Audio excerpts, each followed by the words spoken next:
Hey, this is the Big Hardcore Gamer, and in this video I'm going to be showing you how to beat the Demon of Obsession boss, and I'm also going to be showing you what to do with these Ring of Samsara cause and effect rings, because when I need it I couldn't actually find any info on what to do with them. I'm also going to show you the complete path on how to get to them.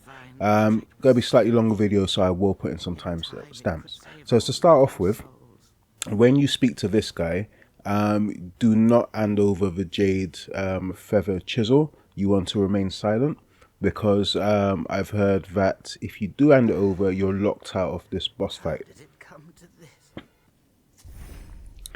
So I'm going to show you the full path at 200%. So starting off from the shrine at the Bow Capital, I'm just running past most of these enemies.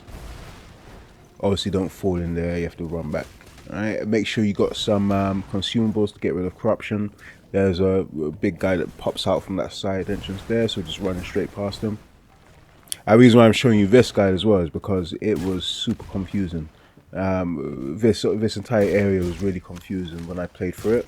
It was actually one of my negatives on the mini review that I put about the Bow Capital being such a pain in the ass to navigate through. So just keep running along, just go run past all of these guys. There's actually a little trap button. When you stand on it, it will activate these like spear guns down below, which will take out most enemies, which I did do, but I'm not going to show you in this video. So just running past all these guys, trying not to get killed. Yeah, so just running past all these guys. I'm only killing what I need to in this video. This was, oh, especially avoid this guy. This was after many attempts. I'd actually died on the previous attempts coming this way. As you can see, my demon actually spawns there.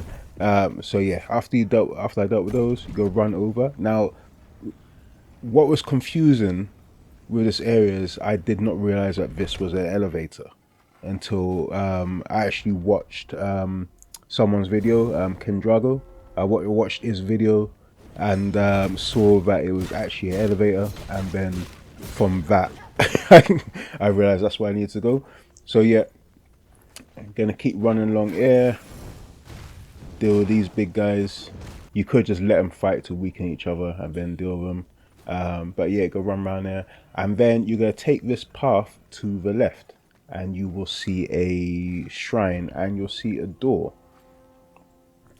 So save at the shrine. There's actually a shrine on the other side as well.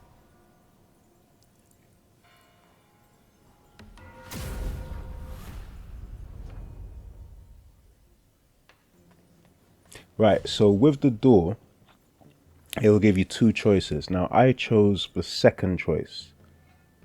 I don't know what happens if you choose the first choice. But when you see, but I chose the second choice, which is the wheel turns anew.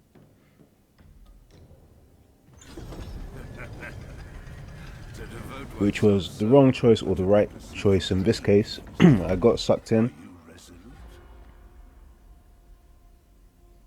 I think when I replay it, I'll choose the other choice to see what happens. Or maybe I'll look on YouTube and see what happens, because man, this game took me like 96 hours to beat, so it's a lot to go through just to find out what happens. Alright, so run out around there, and there's another shrine. So now we're going to get into the preparations for this boss fight, because this boss fight is an arsehole. A complete arsehole. The Demon of Obsession. Basically, she is like one of those demons you get when you die at full madness. The thing with this one is you cannot fully stagger her, so you can't use your obliteration attack, and that makes it so much difficult, especially since you spent the entire game using obliteration attacks. So for benedictions, I'm using the one for increased damage when 3 discipline skills are used, extended duration of damage avoidance during alchemy, and consecutive attacks increase your damage. And for the axe, I pretty much got it maxed out. I literally just needed 1 feather at this point to completely max it out.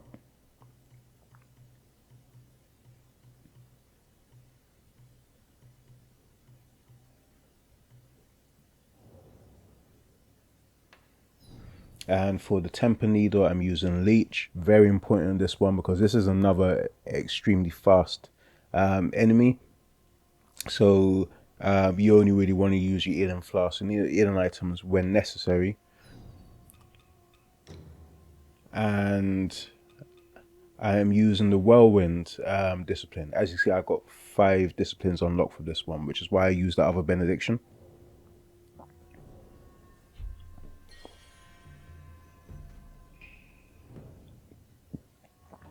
Then for the armor, I just want for anything with good slash and blunt damage, and then for the last 3, whatever had the best paralysis.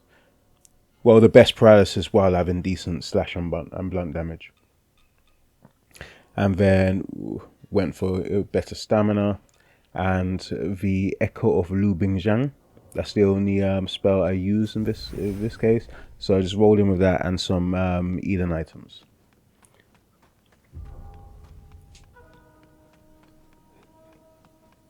Yeah, Wuchang does definitely look ridiculous in this in this outfit combination, but it is what was necessary. As I went through many different variations before I found the right one. Yeah, so straight away you can see why I chose armor that was good for stabbing. At first I was just going for stabbing, but then I realized I'm going to need slashing and stabbing because she cycles through weapons. She uses a spear, she uses a sword as well. She doesn't use her axe. She doesn't use her axe or longsword, but it's really just a spear and the sword with a lot of magic. And she uses majority of the spells that you've collected throughout the game as well. So this is what makes her so tough. The Empyrean Crash, very useful in this fight. Whirlwind as well when you can get to use it. But the reason why Empyrean Crash is so useful in this fight is because she will teleport, and you will actually find that Wuchang will change direction after she teleports to home in on her, which is why it makes this one so useful. But yeah, use your leech skill, your leech needle straight away. The more you can heal without needing to use your items, the better in this one.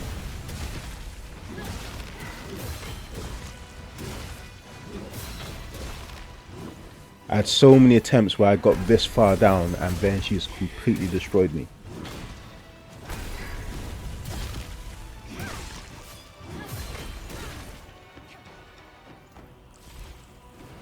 So yeah, so I just took my opportunity to heal then. By the way, it wasn't until using this fight that I realized you can do unarmed combat.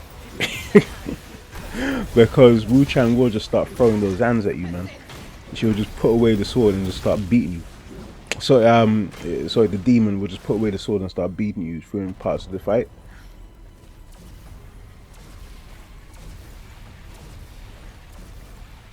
And this spell, I'd actually forgotten about this spell because since I unlocked it, I never really used it. As you can see right now, this is why I said you want to have paralysis resistance, because she's now using skills which will build up the paralysis on you. And seeing her use this makes me want to try the one-handed sword next playthrough, because those attacks look crazy.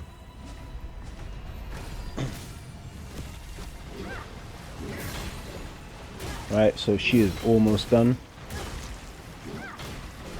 Managed to get into a corner, so I'm using my whirlwind to try and stop her from getting out of it, which worked. And it is a wrap.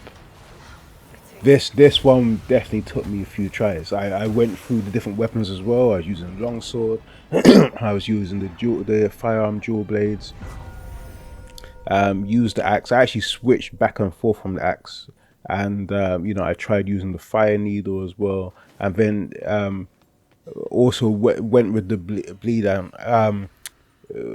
the bleed needle to start off with, but then finally came back to it when I figured out a perfect tactic. Like, so after beating her, you want to go and spend your spend your points to upgrade, because there's another enemy in this section. Because now I'm going to obviously do the sacrifice emote right here, so you can get another item. But yeah, the reason why I went and saved, I had a feeling that there was another enemy around there, and I was right. There is another enemy around there, and it's guarding where you need to go to deal with the 2 rings. Heavens are impermanent, and thus even the divine powers are fading.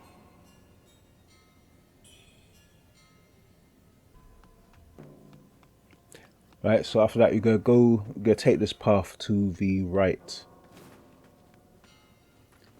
And I was just checking over here to make sure I didn't miss anything. But yeah, take this path to the right, follow it round. There's another one of those little bamboo things for you to chase as well.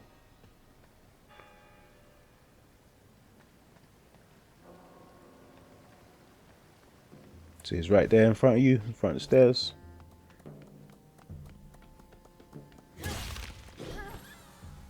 But go back and go through this little side door, because there's another item for you around there.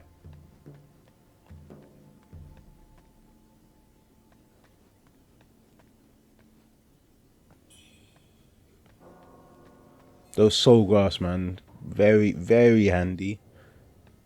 Very handy when you're desperate, because it will just completely refill your health bar.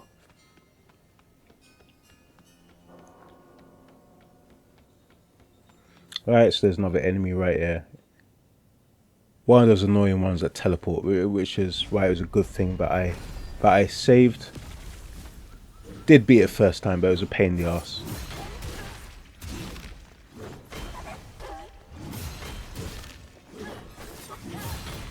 By the way, there are 4 birds around there as well, which you can, 4 chirping birds which you can take out, get those feathers. Let's do the sacrifice emote here as well to get another item.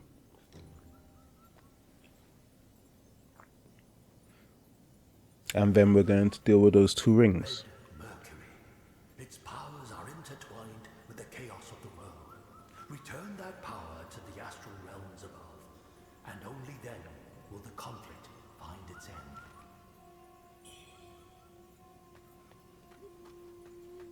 Right, so let's go up the stairs, walk into that middle section, and it will let you combine the 2 rings. Now the funny thing is, this is supposed to let you get the true ending, which I'm assuming the ending I got is the true ending, right? But what's funny is when you get to the end of the game, I was expecting to have to hand over this ring, but it never actually asks you. So I think you just have to have it on you. I don't know, it's weird. It's weird how they've done it. But yeah, I thought I'd put this in a video because when I first saw these 2 rings in my inventory, I didn't know what to do with them, and then I had a look online and it showed me how to get them, but it didn't actually show me what to do with them. So I thought I better add it into this video just in case anybody else was confused by it as well. The cycle of life remains unbroken.